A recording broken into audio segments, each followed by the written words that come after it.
Russell Graves with the Wildlife Photo Show here, and today the show's coming to you from the inside instead of outside as usual.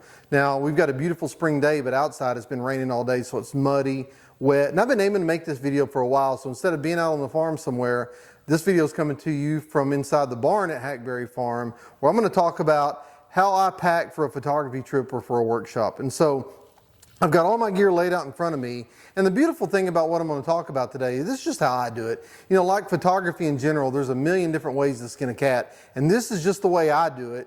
And so whatever way you do it may work for you. This is what works for me, but if I can give you a few tips and tricks and hints that will help you become more efficient in packing, and more efficient, by meaning more efficient, I mean being able to pack more gear. That's ultimately the thing. And so what I bring with me on the trip typically are a couple of camera bodies. Now this is a camera body that I don't usually take, because the one I usually take is my Canon R5, but I'm filming with it today, so this is just its stand-in for today. But I usually carry a bigger body with a battery grip on top of it. I'll carry a 70 to 200 millimeter zoom lens. I picked this lens up used, but I really like it. This is a Sigma 24 to 105 millimeter zoom. It's f4. It's a really good lens. I really like it. And then this little guy, this is what I do is I stack them. I'll carry some extension tubes, which makes my 70 to 200 millimeter lens act like a macro lens. And then I will stack it with my teleconverter and keep all those together to save on a little bit of space. And then I carry a backup body. In this case, I always carry this Canon 90D. I like this camera. It shoots video. I don't use it much when I go, but I've got a complement of batteries there that I take that'll fit both the Canon 90D as well as my R5. I take a couple of cases of memory cards with me, but really here's the big deal, and that's the 500 millimeter prime. And the reason why I like that 500 millimeter prime, I've had this lens for a long time. It's the original version. It's heavy, it's big, but man, does it take beautiful pictures. And I've just never seen a reason to upgrade just yet, as long as this one's still working. So I continue to take it. But this is kind of my typical setup when I'm going, whether I'm going to Africa on safari or going to Alaska or going up to Yellowstone or anywhere else. When I ever have to travel by plane and I have to limit how much gear I carry, this is my typical setup of what I take. Now, you may not have a 500 millimeter f4, you can switch that out with something else, but this is what I take. And the reason why, and I'll start backwards again, the 500 millimeter f4, beautiful bokeh, tough lens. I've shot a lot of magazine covers with this lens and shot a lot of wildlife shots with this lens. I just love the way this lens looks. I carry this 24 to 105. I used to carry a 16 to 35 millimeter, but when I picked this lens up, again, bought it used, but have loved it. It's just a good versatile lens. I use this lens for everything from taking wide angle shots to shooting around 50 to 70 millimeters to doing panoramics. And it's got a little bit of zoom, 105, but this makes a pretty nice portrait lens if you're shooting portraits of people in the field. Again, I talked about this, the extension tubes. I take a couple of extension tubes with me. I can add it onto these lenses, even the 500 millimeter lens. It just increases its close focus ability and makes it almost perform like a macro lens. I'm not a big fan of Canon's 2X converter because I think it has its limitations, so I've always loved the 1.4 converter. This is actually a version 2, so it's an older version. And these are all EF mount lenses. I just use the converter on my R5 camera to take it. But you know, the things I'm talking about, Canon R5, it's, if you use an Olympus, Sony, Nikon, any of it's kind of the same thing. But I always like carrying the 1.4 converter. Gives me just a little bit of extra reach. The two camera bodies, again, I hardly ever use a backup. If I use this 90D for anything, it's just to shoot video with. And then my stand-in here is the Canon R5. And I love the R5 because it's got the crop sensor mode. You can put it in. It's a real versatile camera, and it uses the same batteries. So I've got like 8 batteries I take with me. So I've got plenty of battery power. And now the question may be, how do you pack all this stuff up to try to keep it in as small a package as you can and take it on an airplane? Well, the first thing I do is I start with this lens here. And so the trick is you got to take this lens hood off. Now my lens hood has been around the world a few times. It's worn, it fits on here tight because I don't think it's perfectly encircled. So bear with me while I break this thing off.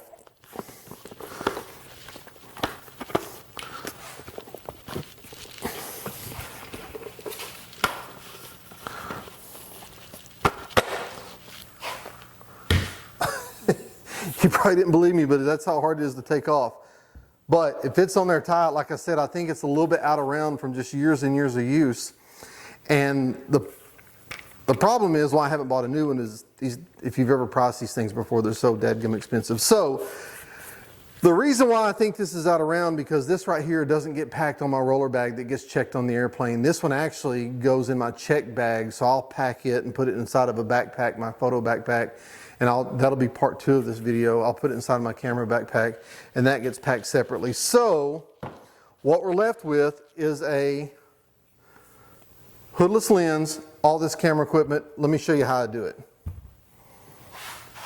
So the roller bag I use, and this is TSA approved, it fits in overhead bins on most all airplanes, but the roller bag I use is made by a company called Vanguard. Now I know there's other companies that make these, and I don't necessarily have a particular brand loyalty to any of them. This is just the one I happen to have and the one I happen to use. And so it's a pretty versatile bag. This thing has literally been tens of thousands of miles around the world, and I continue to use it. It's starting to show little signs of wear, but for the most part, it's in pretty good shape.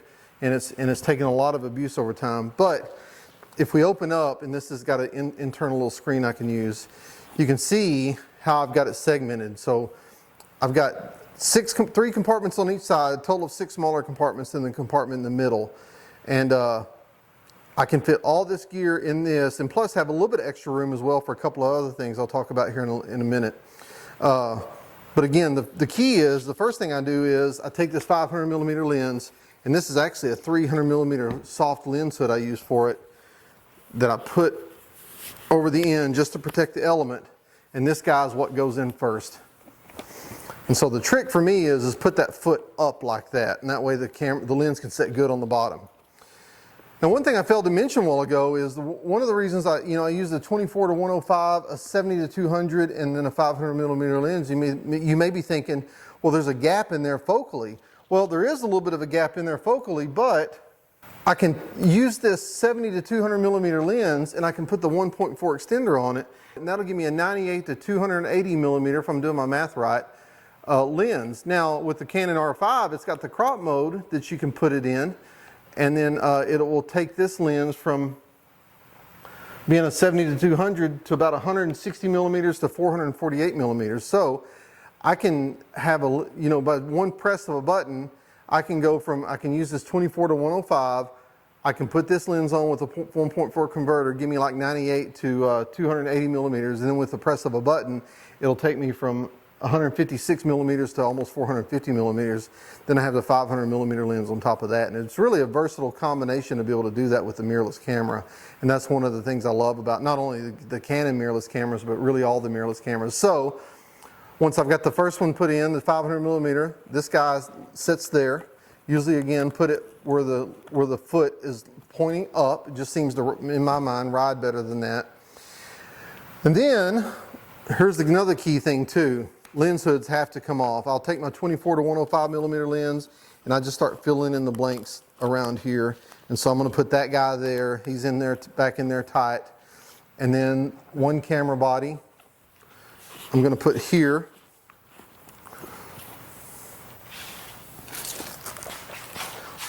And it goes in sideways. I'll usually put the grip side up. To me, it tends to fit a little better.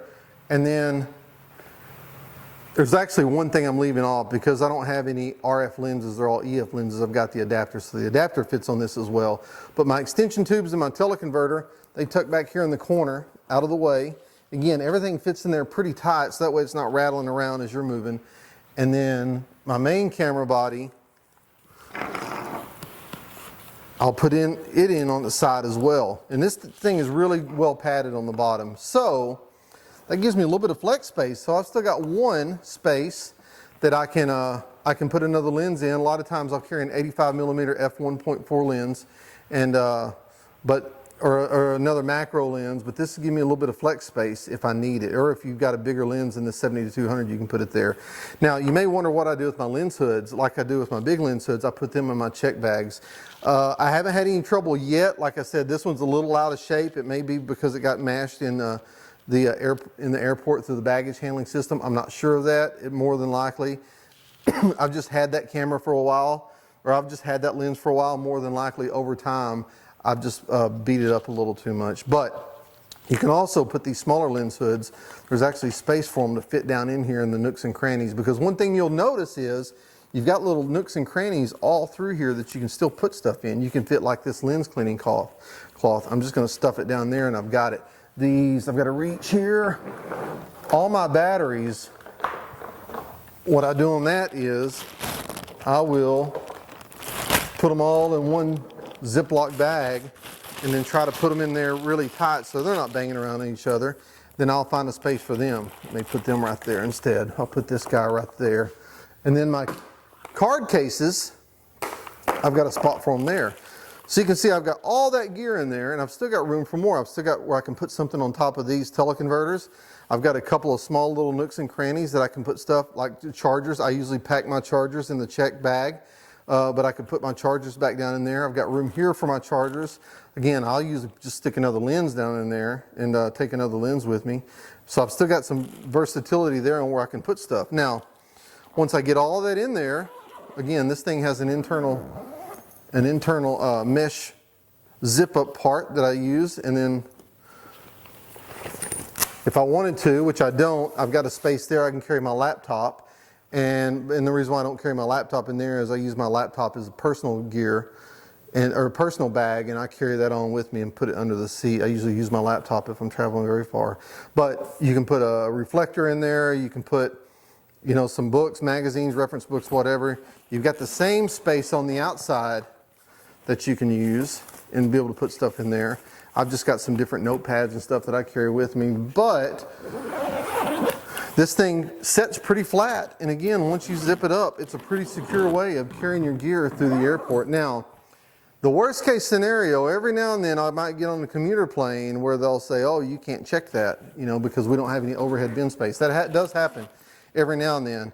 And instead of arguing with the airline, which I don't think is a good policy to do, because ultimately they're in control if you want to go on your trip, what I'm able to do, if I need to, is I can take out my big 500 millimeter lens, I can take out a camera, I can take out the teleconverter, kind of my essential gear, and be able to put it in my computer bag and carry it on me in my personal bags. And then if I have to, I can valet check the rest. And then in valet checking, at least it gives me some semblance of thought that they might be taking a little bit better care of it. Now, with all that said, the reason why I'm willing to leave these smaller lenses in there is I may be wrong about this, but I kind of got the feeling that those smaller lenses don't have near the moving parts. They're not nearly as fragile as what the bigger lenses are. Now, I'm not saying the bigger lenses are fragile, but common sense tells you the bigger the glass, the more glass there is to break. So that's why if I'm going to have to check anything, which again, it's rare, but if I ever have to check anything, I'm usually going to check that 24 to 105. It's going to cost me $500 or $600 to replace that. It's going to cost me a few $1,000s to replace the big lens. So I'll kind of triage and take my most expensive stuff with me.